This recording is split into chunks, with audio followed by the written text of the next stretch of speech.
Halo guys. Jadi sekarang kita sudah ada di GWI Tanjung Duren. Ini gerejanya. Oke.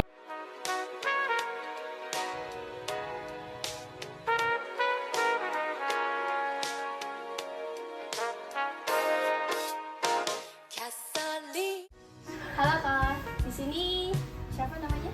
Kevin Nordianto. Oh, oke. Jadi di sini kita bersama Koko Kevin. Oke.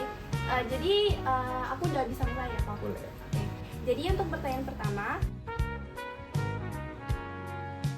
Oke, jadi cara untuk nerapin nilai kasih Iya. di tengah praktik radikalisme. lingkungan sekitar sini. Jadi sebenarnya kalau kita sebagai orang Kristen itu pasti back to basic lagi. Basic kita apa? Firman Tuhan kan. Jadi balik ke sana lagi, Tuhan Yesus sendiri bilang kasihilah musuhmu, berdoalah buat mereka yang menganiaya kamu. Kita tinggal mau ikutin apa enggak aja. Gitu. Jadi kalau mau ditanya jawabannya gimana caranya kita praktikan, tinggal lakuin aja sebenarnya. Oh, oke. Jadi untuk pertanyaan kedua,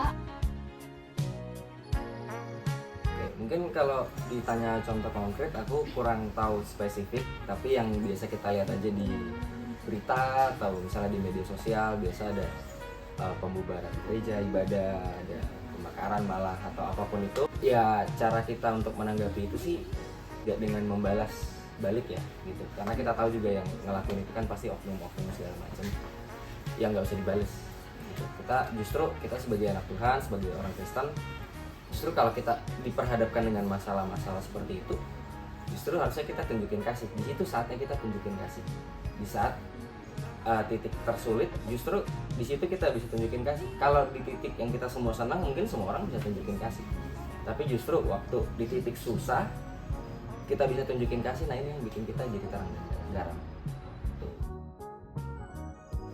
jadi menurut Koko, Berarti tantangan untuk orang Kristen sendiri ya. Paling yang mungkin musuh terbesar kita adalah diri sendiri.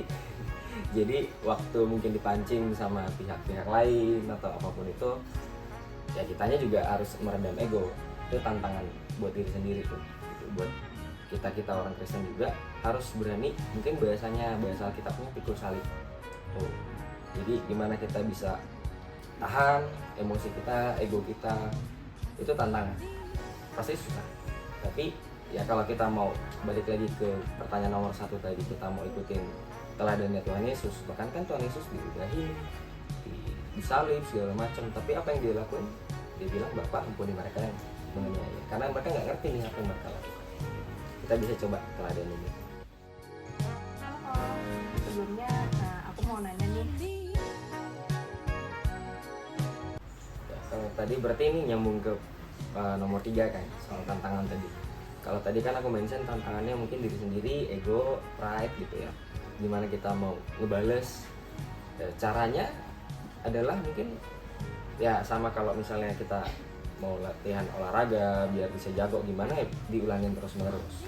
Pasti ada gagalnya, pasti ada salahnya, salah responnya, bisa kepancing emosinya, egonya.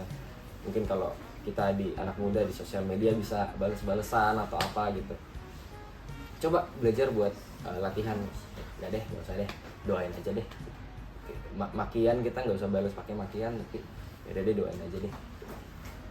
Biar ya lama-lama pasti terbiasa, lama-lama kebangun habitnya, dan juga coba cari komunitas. Cari misalnya apa bahasanya komsel kayak apa kayak. Jadi kalau teman-teman di sekitar kita juga lakuin hal seperti itu, harusnya kita juga bisa keikut. Tapi kalau teman-teman di sekitar kita juga gampang kepancing semua, ya kita juga pasti ikut begitu juga gitu. Jadi coba cari komunitas juga. Tuh. Oh, Kak, mau nanya ya. Pesan untuk generasi muda. Iya. Itu untuk generasiku juga ya. Iya. Oke, pesannya adalah kita sebagai anak Tuhan tuh harus punya value, harus punya prinsip.